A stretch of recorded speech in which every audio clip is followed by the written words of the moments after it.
Un gusto saludarles, alumnos y alumnas de noveno grado, para compartir con ustedes el contenido de Ciencia, Salud y Medio Ambiente correspondiente a la semana 8 del año 2022.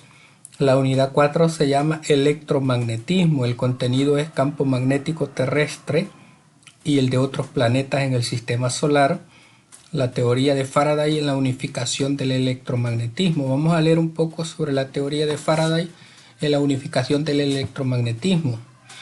El principio de Oersted, la primera evidencia experimental registrada de la relación que hay entre el magnetismo y la electricidad, sucedió en 1820. El físico holandés Hans Christian Oersted descubrió que un alambre conductor por el cual circula corriente eléctrica era capaz de desviar la orientación de la aguja magnética de una brújula, tratando ésta de colocarse en dirección perpendicular a la dirección de la corriente. ¿Cómo Oersted interpretó el fenómeno?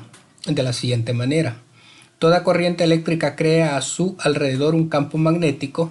Sin corriente eléctrica en el alambre no hay campo magnético en los alrededores, y la aguja señala el único campo magnético que detecta, es decir, el polo norte geográfico de la Tierra o polo norte geomagnético.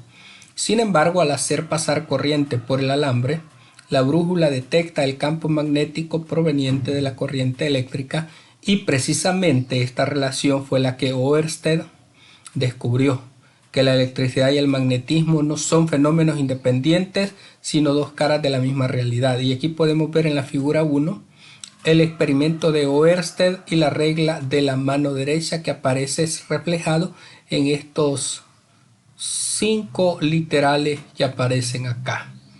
¿De acuerdo? Y aquí en el texto que hemos leído ha ido haciendo alusión a cada una de estas figuras que observamos. Ahora, la regla de la mano derecha: André Ampère creó una manera de averiguar el sentido del campo magnético generado por una corriente rectilínea. Los pasos para averiguar el sentido del campo magnético nos lo dice la regla de la mano derecha. Coloca tu mano derecha de modo que el dedo pulgar indique la dirección y sentido de la corriente convencional. 2. Los 4 dedos restantes señalan la dirección del campo magnético. Al identificar la corriente convencional solo debes aplicar la regla de la mano derecha. Luego tenemos la representación de la dirección del flujo de la corriente en una sección transversal de conductor. ¿Cómo se muestra la sección transversal de un conductor? Debemos saber cómo expresar las líneas del campo magnético circundante. Un punto representa la corriente que fluye fuera de la página, es decir, saliendo de la página o pantalla hacia ti. Una X representa la corriente que fluye hacia la página o pantalla, es decir, entrando hacia esta página o pantalla. La noción .yx del flujo de la corriente la podemos relacionar con los dos extremos de una flecha, y aquí tenemos las partes de una flecha: punta, astil y emplumado en la figura. La punta es el extremo derecho de la flecha, el astil es el tubo y el emplumado es el extremo izquierdo. La forma de los extremos de la flecha nos ayuda a especificar la dirección de entrada o salida de la corriente en la sección transversal de un conductor. Si conocemos el sentido de circulación de la corriente por un conductor, es posible tener una idea clara de la estructura de su campo magnético circundante, tan solo aplicando el principio de Oersted y auxiliándonos de la regla de la mano derecha. En resumen, el trabajo de Oersted y de otros como Ampère estableció firmemente que las fuerzas magnéticas están asociadas con las corrientes eléctricas. Si utilizamos el concepto de campo introducido por Maxwell, ahora decimos que una corriente eléctrica produce un campo magnético. Y aquí tenemos en el ejemplo 1, principio de Oersted para cada conductor portador de corriente A, B y C: bosquejar el campo magnético según la dirección mostrada en cada caso del flujo de la corriente. Y aquí tenemos la solución del ejemplo 1, donde tenemos las líneas de campo magnético según la dirección de la corriente convencional en cada conductor lineal. Esta es la solución del ejemplo 1. Luego tenemos que ahora aprenderemos a deducir la dirección de la corriente convencional sabiendo cómo es el campo magnético circundante del conductor, aplicando el principio de Oersted y la regla de la mano derecha. Para cada conductor portador de corriente, escribir la dirección convencional del flujo de corriente según la estructura del campo magnético mostrada en cada caso. utiliza la noción o la notación X punto cuando sea necesario. Y en este ejemplo tendríamos, en el ejemplo 2, A es la vista de la sección transversal del conductor, B y C conductores. Y la solución sería el sentido que toma la corriente convencional en cada portador para crear el campo magnético envolvente en cada caso. Es la solución del ejemplo 2. Ahora la inducción electromagnética. Plantearemos el siguiente problema. Si la corriente genera magnetismo, principio de efecto Oerter, ¿puede un campo magnético generar o inducir corriente eléctrica? La respuesta es sí, pero los efectos magnéticos deben cumplir una condición fundamental. Los efectos magnéticos deben cambiar con el tiempo. Faraday resolvió este interrogante elaborando una teoría unificadora de la electricidad y el magnetismo. Desde luego se apoyó en los hallazgos de Oersted, Henry, Lenz y de otros científicos más. Aquí tenemos un análisis de la figura 2A y tenemos un análisis de la figura 2B. La ley de Faraday, después de las experiencias anteriores, él llegó a la siguiente conclusión, conocida actualmente como la ley de Faraday. La corriente se induce en un conductor solamente cuando varía el flujo magnético que pasa a través de él. Esto quiere decir que todo campo magnético cuyo flujo es variable genera o induce una corriente eléctrica. ¿Cómo haremos variable un campo magnético que atraviesa un área dada? Propondremos tres opciones de movimiento. El imán es la fuente del campo magnético y el área considerada puede ser la de una bobina, que es un carrete sobre el que se enrolla un alambre conductor. La primera opción consiste en mover solo el imán. Esto está en la figura 8b, acercándolo o alejándolo a la bobina. La segunda opción, moviendo solo la bobina y dejando fijo el imán. Por último, la tercera es alejarlo o acercando mutuamente ambos elementos, el imán y la bobina. En los tres casos, el galvanómetro detecta corriente eléctrica en la bobina. Y aquí tenemos la inducción electromagnética de la ley de Faraday. En el literal A vemos un imán fijo, no induce una corriente en la bobina.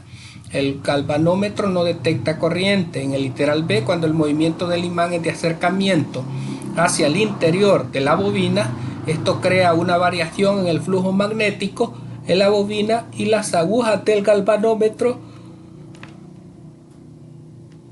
se desvían en una dirección. Vamos al ponte a prueba. Pregunta 1. La interpretación de Oersted a su descubrimiento fue: toda corriente eléctrica crea a su alrededor un campo magnético. Pregunta 2. La ley de inducción de Faraday afirma que toda variación de flujo magnético crea corriente eléctrica. Pregunta 3. En un experimento de inducción, si dejamos de mover el imán en cualquier posición cercana a la bobina, ¿qué le pasa a la corriente? No hay corriente eléctrica. Pregunta 4. Cuando aplicamos la regla de la mano derecha a un conductor por el cual circula una corriente, ¿cuál es la dirección del campo magnético? En este caso sería al contorno del conductor. Y la pregunta 5, la figura representa un solenoide. ¿Cuál es la dirección de la corriente convencional? Es perpendicular al contorno del solenoide. Pregunta 6, en la figura encuentra el sentido de la corriente convencional. Es la misma dirección de la espira. Vamos a las tareas de la semana. Responde las siguientes preguntas. Número 1. ¿Cuál fue la primera evidencia experimental de la relación que hay entre el magnetismo y la electricidad? La primera evidencia experimental de la relación entre el magnetismo y la electricidad fue desarrollada por Hans Christian Oersted. El experimento fue el siguiente. Observó que una aguja imantada era afectada por un conductor eléctrico, entonces comprobó que existía alguna relación entre ambos fenómenos. El ser humano aprovecha el magnetismo para realizar diferentes instrumentos como la brújula, motores, máquinas de rayos X. Además de esto, mediante el magnetismo se puede enviar y recibir información mediante receptores o emisores de ondas electromagnéticas. Pregunta 2. ¿Qué descubrió Faraday con la inducción electromagnética? Él descubrió la inducción electromagnética, la cual le llevó a la invención de la dínamo, precursora del generador eléctrico. Explicó la electrólisis en términos de fuerzas eléctricas e introdujo conceptos como campos y líneas de fuerza, fundamentales en la comprensión de las interacciones eléctricas y magnéticas. Luego vamos al problema 1, principio de Overster. Para cada conductor portador de corriente, bosquejar el campo magnético según la dirección del flujo de la corriente mostrada. Y aquí tenemos que nos quedaría de esta manera al aplicar los procedimientos que aprendimos en el ejemplo 1 que realizamos anteriormente. El campo magnético forma líneas cerradas concéntricas alrededor de un conductor recto que transporta corriente. Su dirección se obtiene con la regla de la mano derecha. Colocas el pulgar en la dirección de la corriente y el resto de los dedos te indica la dirección del campo. Ahí podemos ver la figura. Si conoces el campo magnético y quieres visualizar la dirección de la corriente, coloca los dedos de la palma derecha apuntando en la dirección del campo magnético y la dirección de la corriente será hacia donde apuntes el pulgar. Y aquí vemos la imagen como nos quedaría. De acuerdo. Y en el problema 2 tenemos principio de Overster. Para cada conductor portador de corriente, escribir la dirección del flujo de la corriente según la estructura del campo magnético mostrada. Utiliza la noción X punto cuando la necesites. Y aquí tenemos la figura 10, que es el esquema del problema 2. Y aquí tenemos el proceso de cómo nos quedaría al aplicar el principio de Overster. ¿De acuerdo? Así es que de esta manera, alumnos y alumnas de 9º grado, estaríamos completando las actividades que corresponden a la semana 8 de la asignatura de Ciencia, Salud y Medio Ambiente para 9º grado en este año escolar 2022. Ha sido un gusto, muchas gracias, bendiciones a todos y todas.